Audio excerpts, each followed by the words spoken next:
नमो भगवते वासुदेवाय नमः।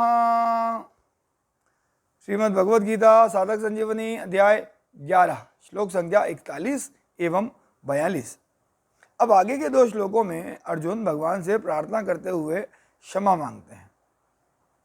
सखेति मत्वा प्रसभम यद्युक्तम हे कृष्ण हे यादव हे सखेति अजानता महिमानं तवेदम मया प्रमादात प्रणयेन वापि।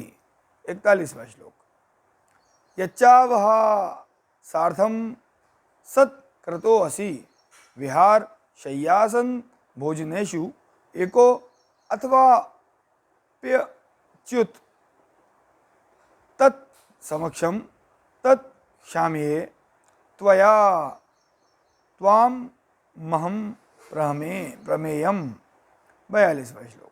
आपकी महिमा और स्वरूप को न जानते हुए मेरे सखा हैं ऐसा मानकर मैंने प्रामाद से अथवा प्रेम से हठपूर्वक बिना सोचे समझे हे कृष्ण हे यादव हे सखे इस प्रकार जो कुछ कहा है, और हे अच्युत हंसी दिल लगी में चलते फिरते सोते जागते उठते बैठते खाते पीते समय में अकेले अथवा उन सखाओं कुटुंबियों आदि के सामने मेरे द्वारा आपका जो कुछ तिरस्कार किया गया है वह सब अप्रमेय स्वरूप आपसे मैं क्षमा करवाता हूँ। जब अर्जुन विराट भगवान के अत्युग्र रूप को देखकर भयभीत होते हैं तब वे भगवान के कृष्ण रूप को भूल जाते हैं और पूछ बैठते हैं कि उग्र रूप वाले आप कौन हैं। परंतु जब उनको भगवान श्री कृष्ण की स्मृति आती है कि वे ये ही हैं तब भगवान के प्रभाव आदि को देखकर उनको सखा भाव से किए हुए पुराने व्यवहार की याद आ जाती है और उसके लिए वे भगवान से क्षमा मांगते हैं। सखेति मत्वा प्रसभम यद्युक्तम हे कृष्ण हे यादव हे सखेति। जो बड़े आदमी होते हैं, श्रेष्ठ पुरुष होते हैं, उनको साक्षात नाम से नहीं पुकारा जाता।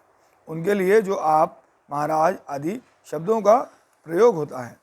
परंतु मैंने आपको कभी हे कृष्ण कह दिया, कभी हे यादव कह दिया और हे सखे कह दिया। इसका कारण क्या था? अजानता महिमानम तवेदम।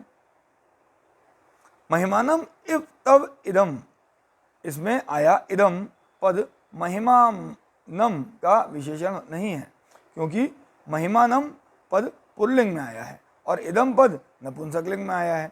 अतः यहाँ इदम का अर्थ स्वरूप लिया जाता है।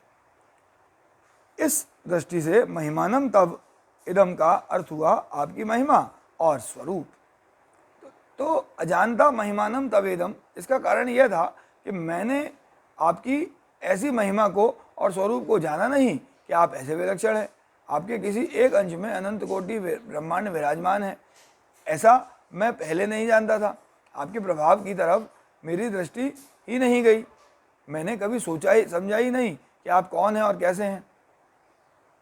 यद्यपि अर्जुन भगवान के स्वरूप को, महिमा को, प्रभाव को पहले भी जानते थे, तभी तो उन्होंने एक अक्षौहिणी सेना को छोड़कर निशस्त्र भगवान को स्वीकार किया था। तथापि भगवान के शरीर के किसी एक अंश में अनंत कोटि ब्रह्मांड यथावकाश स्थित हैं। ऐसे प्रभाव को, स्वरूप को, महिमा को अर्जुन ने पहले नहीं जाना था। जब भगवान ने कृपा करके विश्व रूप दिखाया तब उसको देखकर ही अर्जुन की दृष्टि भगवान के प्रभाव की तरफ गई और वे भगवान को कुछ जानने लगे। उनका यह विचित्र भाव हो गया कि कहाँ तो मैं और कहाँ ये देवों के देव। परंतु मैंने प्रमाद से अथवा प्रेम से हठपूर्वक बिना सोचे समझे जो मन में आया वह कह दिया। मया प्रमादात प्रणयेन वापि। बोलने में मैंने बिल्कुल ही सावधानी नहीं बरती। वास्तव में भगवान की महिमा को सर्वार्थ कोई जान ही नहीं सकता क्योंकि भगवान की महिमा अनंत है। अगर वह सर्वथा जानने में आ जाएगी तो उसकी अनंतता ही नहीं रहेगी, वह सीमित हो जाएगी। जब भगवान की सामर्थ्य से उत्पन्न होने वाली विभूतियों का भी अंत नहीं है तब भगवान और उनकी महिमा का अंत आ ही कैसे सकता है? अर्थात आ ही नहीं सकता। यच्चावहासार्थ मत सकत्रो असि विहार शय्यासन भोजनेषु।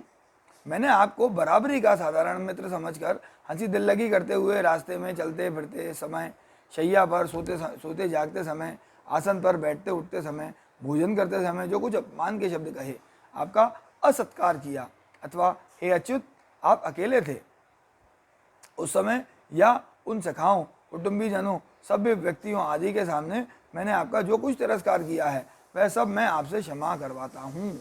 एको अथवा अप्यच्युत तत्समक्षम तत्क्षाम्ये त्वाम अहम प्रमेयम। अर्जुन और भगवान की मित्रता का ऐसा वर्णन आता है कि जैसे दो मित्र आपस में खेलते हैं, ऐसे ही अर्जुन भगवान के साथ खेलते थे। कभी स्नान करते तो अर्जुन हाथों से भगवान के ऊपर जल फेंकते हैं और भगवान अर्जुन के ऊपर। कभी अर्जुन भगवान के पीछे दौड़ते हैं तो कभी भगवान अर्जुन के पीछे दौड़ते हैं। कभी दोनों आपस में हंसते हंसाते, कभी दोनों परस्पर अपनी अपनी विशेष कलाएं दिखाते। कभी भगवान सो जाते हैं तो अर्जुन कहते, तुम इतने फैलकर सो गए हो, क्या कोई दूसरा नहीं सोएगा, तुम अकेले ही हो क्या। कभी भगवान आसन पर बैठ जाते तो अर्जुन कहते, आसन तुम अकेले ही बैठोगे क्या, और किसी को बैठने नहीं दोगे क्या, अकेले ही आधिपत्य जमा लिया, जरा एक तरफ तो खिसक जाओ। इस प्रकार अर्जुन भगवान के साथ बहुत ही घनिष्ठता का व्यवहार करते थे। शय्या सनातन विगतन भोजनादि दिश्वैक्याद वयस्य ऋतवानीति विप्रलब्ध सख्यु सखेव पितृवत्तन अनस्य सर्वम सेहे महान मयितया कुमरे घम में।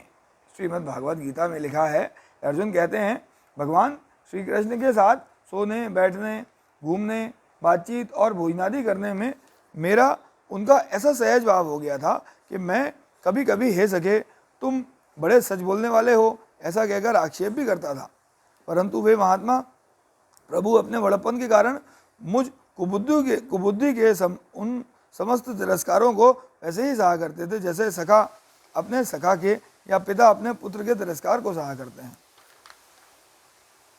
अब अर्जुन उन बातों को याद करते हैं, कहते हैं कि हे भगवान, मैंने आपके न जाने कितने ऐसे कितने तिरस्कार किए हैं, मेरे को तो सब याद भी नहीं है। यद्यपि आपने मेरे तिरस्कारों की तरफ ख्याल नहीं किया, तथापि मेरे द्वारा आपके बहुत से तिरस्कार हुए हैं, इसलिए मैं अप्रमेय स्वरूप आपसे सब तिरस्कार क्षमा करवाता हूँ।